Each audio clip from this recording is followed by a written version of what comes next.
Hier sind die Regeln fürs Masters in Stuttgart mit dem Rule Package B. Die erste Regel des Pakets ist die 9 Meter Out-of-Bounds-Linie. Dabei geht es um einen Kreis mit 9 Meter Entfernung vom Mittelpunkt, der als Auslinie funktioniert. Wenn der Ball nach einem Abschluss mit seinem vollen Umfang außerhalb der Linie landet, ist es ein Fehler. Das gilt aber nur, wie in diesem Beispiel, wenn nach dem Abschluss niemand mehr den Ball berührt. Die zweite Regel ist die vergrößerte No-Hit-Zone. Die bisherige No-Hit-Zone mit 90 cm Radius wird dabei auf 100 cm für die Damen-Division und 110 cm für die Open-Division erweitert.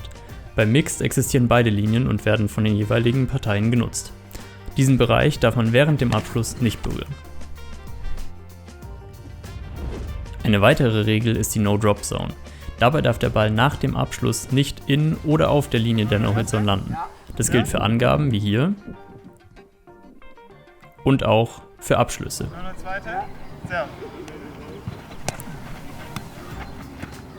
Beim Mixed wird dabei für alle die Open No-Hit-Zone genutzt. Als vierte Regel kommen 3 verpflichtende Ballkontakte beim ersten Ballbesitz. Das bedeutet, dass das annehmende Team im ersten Ballbesitz immer 3 Kontakte nutzen muss. Innerhalb einer Rallye nach dem ersten Ballbesitz dürfen aber immer noch beliebig viele Kontakte genutzt werden. Es darf also nicht mehr am Anfang auf 1 oder 2 abgeschlossen werden. Die 5. Regel ist die gleiche Verteilung von Aufschlägen. Dabei entscheidet nicht mehr wie bisher der Ausgang des letzten Punkts über die nächste Angabe, sondern die Angaben werden von Anfang an gleichmäßig aufgeteilt. Das erste Team startet mit der ersten Angabe von rechts. Danach hat jedes Team nacheinander 2 Angaben. Dabei serviert die Person, die zuletzt angenommen hat, und wechselt für ihre zweite Angabe die Position mit dem Teammate. Danach wechselt die Angabe zurück zum anderen Team und auch hier hat die Person, die zuletzt angenommen hat, jetzt 2 Angaben. Das geht bis zum Spielende so weiter, außer bei einer Verlängerung. Dabei wechselt die Angabe nach jedem Punkt zwischen den Teams und Spielenden. Als 6. Regel gibt es eine kürzere Zeit für die Angabe. Für die Angabe hat man jetzt statt früher 5 Sekunden nur noch 3 Sekunden Zeit. Diese laufen ab Serve und zählen bis zum Anwurf. 0-0 erste? Ja. Serve.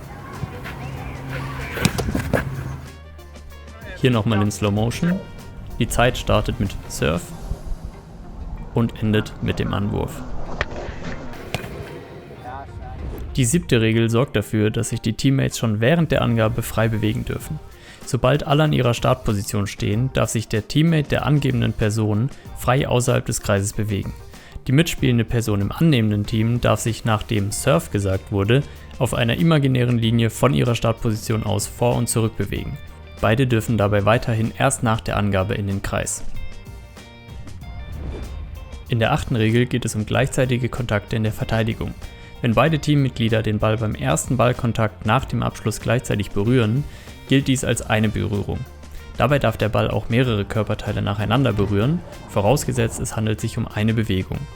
Mit dem nächsten Kontakt darf der Ball nicht auf das Netz gespielt werden, sondern muss erst von einem der beiden Teammitgliedern gestellt werden. Das waren die Regeln aus dem Package B und jetzt viel Spaß beim Turnier.